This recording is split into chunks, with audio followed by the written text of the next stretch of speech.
Are you standing again? Yes, I am. Okay, Yeah. good. And do you think the electorate love you? Well, I hope so. I don't mind if they love me. I want them to kind of love me and kind of respect me, but I would like them to vote for me. Yeah. And as an old soldier, there aren't probably enough of you in Parliament, and I mean, we About need 45, I would think, who have done some service. we need a greater diversity of occupation in there, rather than just all lawyers and whatever. Yeah. Okay, Bob. I'm not talking about the election tonight. I'm talking about this white poppy thing. I find it thoroughly offensive. What do you think? Well, I think people are trying to make a statement, aren't they? They're trying to say, we don't agree with war. They're pacifist. It's a pacifist symbol. But all I can say to all pacifists is it's all very well being pacifists. Everyone would like not to fight. But someone's got to protect you, because this is an evil world and things go wrong. So it's all very well you saying, I'm a pacifist, I won't do anything, and presumably you expect others to protect you. I've never understood that either, and nobody really wants to fight. But when there is, I could never understand. excuse me, how people, when Britain, even though Ash won't believe it, I wasn't around at the time of the Blitz, but I can't understand how you could wait there and see people's houses and being blown to smithereens, and you stand back and say, "I'm sorry, I'm a pacifist." No, I think it's difficult. In a way, in some cases, it's quite brave to do that in society where everyone is actually expecting. Remember, people used to get white feathers if they were felt not to be doing their bit in the First World War, and it was a real symbol of shame in a way. This is something. I mean, I don't really care. I would actually like them to remember that red poppy is actually a symbol of remembrance of people that have died for us. And that includes all pacifists. They actually went out. None of them wanted to die. None of them wanted to die for their country. They didn't have a choice, actually. But they were out there protecting the rest of society, and we wouldn't be what we are today if it hadn't been for them. I absolutely agree with you, and I think the one thing that I don't think a lot of the people who go around sort of saying, I don't want war and everything else, nobody wants war. But the poppy is not a symbol of war. The poppy is a symbol of hope and support and remembrance. Remembrance. And well, it's to remember those poor devils that haven't had the lives we've had. Most of them, soldiers particularly, were in their late teens or early 20s. And, of course, a lot of civilians also died. I remember them. When I wear a red poppy, by the way, I haven't started wearing it yet because the military don't actually like wearing a poppy until the 1st of November, in principle. But I noticed a heck of a lot of poppies on sale by the Royal British Legion who seem to have driven a coach and horses through the sort of normal rules these days. But, when I wear a red poppy, James, I'm not remembering just the soldiers. No. I've had quite a number of soldiers, very sadly, killed when I've been with them. But I'm remembering all the soldiers that were killed in the British Army and the German Army and any other army where young men and young women are actually put into uniform and go and fight for their country. If you think of somewhere like Germany, those people in the German army, which was an incredibly efficient, perhaps the best army of the 30s or 40s, those guys that were in that army, they didn't really have much choice. They did what they thought was right. So I remember them. When they died for their country, just the same way as our men and women died for our country. Yeah, I agree. Yeah, but they were on the wrong side. But stop it. They were. I mean, they were on the side of Nazis. You don't actually choose which side you're on when you're born, really, do you? Answer me this, and it just occurred to me, and has nothing really to do with anything. But how do you manage as a colonel when you're in the forces and people close to you, and a number are getting killed? How do you manage to carry on in that situation? It must be very difficult. Yeah, it is very difficult. And to be honest, I weep You know, I would weep. I try not to weep there and then, but I certainly weep later. I remember one of my soldiers was killed, and I was weeping so much by his body in the medical center that the doctor had to come in and tell me to get rid of myself, and here's a cup of tea. So, you know, it's not easy, and if you are not as, how should I say, strong as others, and I'm not that strong when it comes to the loss of life. Before I went to Bosnia, I remember ringing my mother when I was told that I could lose a lot of men, and I'd lost a lot of men 10 years before in Northern Ireland.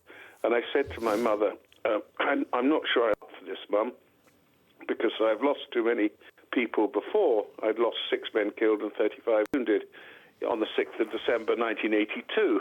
I said to my mother, I'm not sure, and she said, don't be wet, of course you are.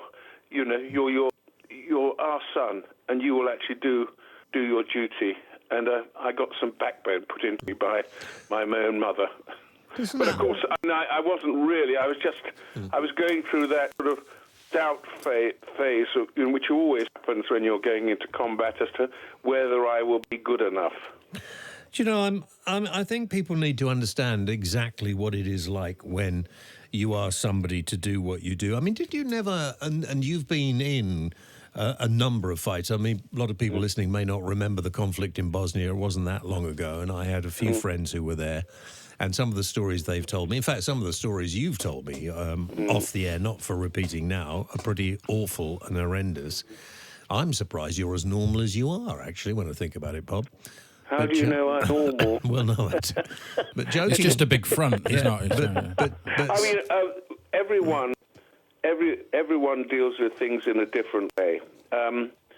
I think I'm normal, but when I remember, I sometimes well up, you know, a bit unmanly, I suppose, in my sort of generation's terms. But I mean, the fact of the matter is, I normally well up on Remembrance Sunday, and I always have a tear then, and I hope people don't see it. I try and hide it by sort of one hand at a time, trying to remove tears, you know, standing there, because I am normally in front. Well, this time I can't really be, because I'm not a member of Parliament.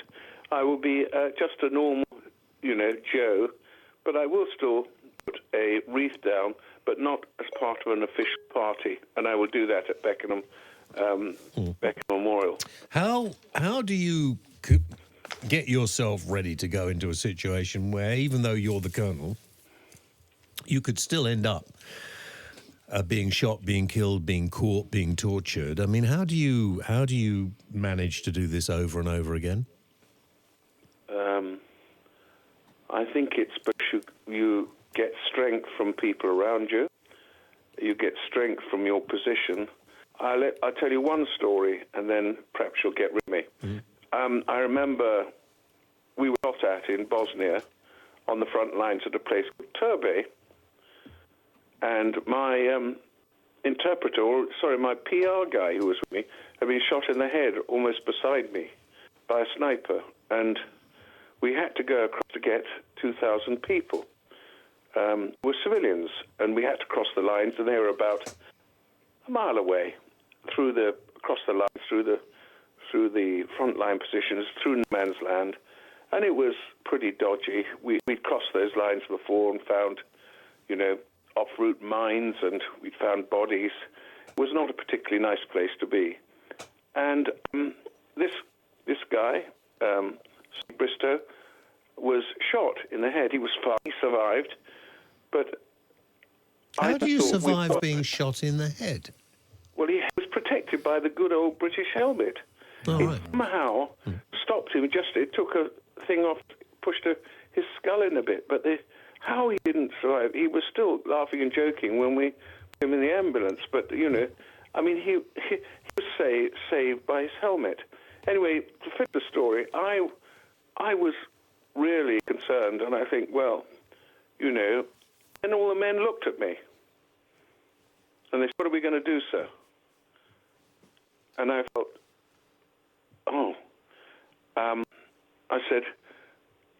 I said nothing, actually. I just walked forward towards the front lines to the first minefield. okay, because I felt I had to. And so that's this power of position. So I wasn't courage. It was because of my position, really, more than anything else. And then as I was walking, there were two soldiers beside me, very young men. I said, what the hell are you two doing here? And they said, not letting you go on your own. Whose courage was the greater? Mine, who actually was in charge and was sustained by the fact that I was in charge, and that actually made me, gave me courage, or gave me the will to do something when I was frightened sick. Or the two young men, either side of me, who had no sustainment like that, who were just existing on raw courage. And I can tell you, the answer to that question is them, not me. Bob, always interesting to talk to you, and I hope those stories will give people an idea and a reason why, you know, a couple of quid into the British Legion Poppy Appeal is helping a lot of, not old people necessarily, a lot of the people that British Legion are helping now are relatively young. And I don't think we understand and realise, because obviously the MOD don't particularly want the figures to get out, how many of our young people have been injured in recent conflicts. Quite a few, but remember this, not just them, it's their wives and their children. And it has impact on the whole family. And, you know, if you have a soldier back and he's really badly injured, who else looks after them but their family? And it's the Royal British Legion's job is fundamentally to try and make people like that as comfortable and as well as they possibly can.